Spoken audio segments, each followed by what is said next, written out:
नी सा गा पानी पानी धा पा पद पद गा नी धा सा नी सा गा पानी पानी धा पा पद पद गा नी धा सा ही गाथा अस्तित्वाची शौर्याची पराक्रमाची ही गाथा अस्तित्वाची शौर्याची पराक्रमाची या मातीमधल्या कणाकणातील मौल्यवान रत्नांची या मातीमधल्या कणाकणातील मौल्यवान रत्नांची कर्तृत्व इथे गगनाला भिडे परिमोल जाणून घेऊ व्यक्तिविशेष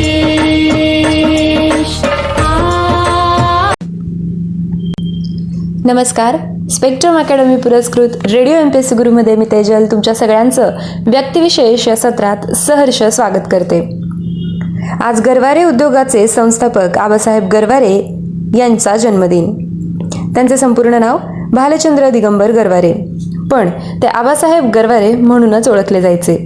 त्यांचा जन्म आजच्या दिवशी 1903 मध्ये सांगली जिल्ह्यातील तासगाव येथे झाला. घरच्या विपन्नावस्थेमुळे त्यांना इयत्ता 6वीतच शाळा सोडावी लागली. ते मुंबई येथे आले आणि गॅरेजमध्ये कामे करू लागले. वयाच्या 17व्या वर्षीच ऑटोमोबाईलची कामे करता करता त्यांच्यातील अंगभूत व्यावसायिक गुणामुळे ते जुन्या गाड्यांची एजंट म्हणून विक्री करू लागले आणि त्यातच त्यांनी चांगला जम बसविला. अल्पावधीतच आर्थिक परिस्थितीवर मात करण्यात ते यशस्वी झाले. अखेरीस आपल्या हुशारी आणि परिश्रमांनी त्यांनी मुंबईमधील गिरगाव येथे आपली डेक्कन मोटर एजन्सी स्थापन केली. त्याचबरोबर सुटे सामान, टायर वगैरेची विक्री सुरू केली. इंग्लंडमध्ये सेकंड हँड गाड्या स्वस्त मिळत म्हणून वर्ष 1933 मध्ये ते इंग्लंडला गेले. लंडनमध्ये त्यांनी केवळ सेकंड हँड गाड्यांचाच व्यापार केला असे नाही, तर मंदीचा फायदा घेऊन काही व्यावसायिकांकडून त्यांच्या कंपन्याही विकत घेतल्या. या उलाढालीत त्यांना चांगला नफा मिळाला.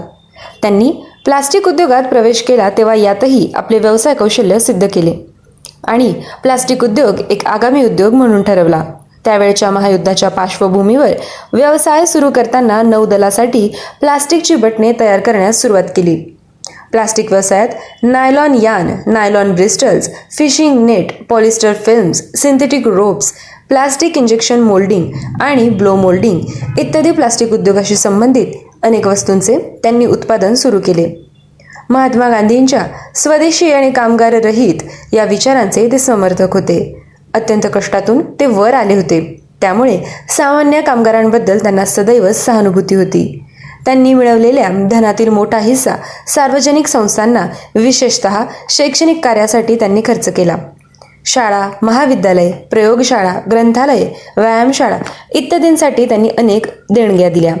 शिक्षण क्षेत्रातील त्यांचे योगदानही मोलाचे राहिले आहे.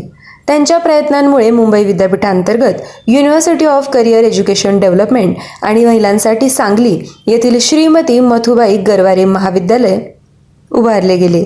अशा अनेक शैक्षणिक संस्था स्थापन केल्या गेल्या. पुणे महाराष्ट्र एज्युकेशन सोसायटीला त्यांनी भरीव आर्थिक मदत दिली. त्याबद्दल कृतज्ञता म्हणून संस्थेने Abasaheb Garware college of commerce आणि श्रीमती विमलाबाई गरवारे हायस्कूल अशी नावे त्या कॉलेजेसला दिली. वर्ष 1959 मध्ये त्यांची मुंबईचे शेरीफ म्हणून नियुक्ती झाली. भारतीय state bank, Maharashtra state financial corporation यासारख्या संस्थांचे आणि परदेशातील अनेक प्रतिनिधी मंडळांचे नेतृत्व करण्यासाठीही त्यांची निवड झाली. वर्ष 1971 मध्ये भारत सरकारने त्यांना पद्मभूषण पुरस्कार दिला. त्यांना आर्थिक अभ्यास संस्थेतर्फे उद्योगरत्न देखील दिले गेले. पुणे विद्यापीठाची त्यांना सन्माननीय डॉक्टर ऑफ लिटरेचर पदवी 1989 मध्ये प्रदान केली गेली.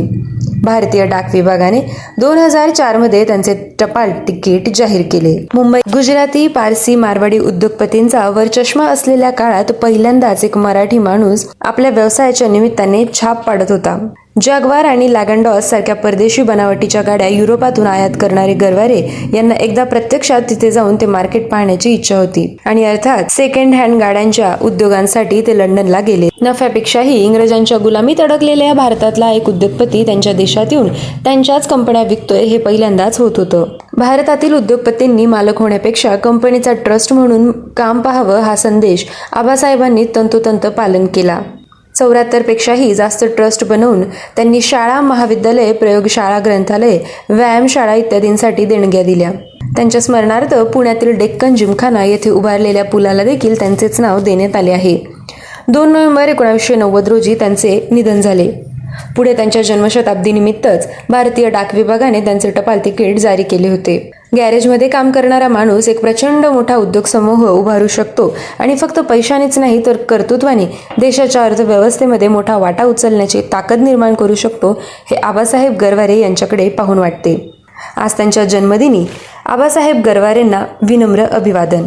आज व्यक्तिविशेष या सत्रात आपण इथेच थांबत आहोत. पुन्हा भेटूया अशाच एका खास व्यक्तीसोबत. तोपर्यंत stay tune to radio MPSC Guru, spreading the knowledge, powered by Spectrum Academy. आमच्या कार्यक्रमांचा फीडबॅक कळविण्यासाठी आमचा व्हॉट्सअप क्रमांक आहे 8698869880 अर्थात 8698869880. धन्यवाद. कंपनी सुरू केली होती. ती आज जगातील सर्वात प्रभावशाली आणि महाबलाढ्य सॉफ्टवेअर कंपन्यांमध्ये गणली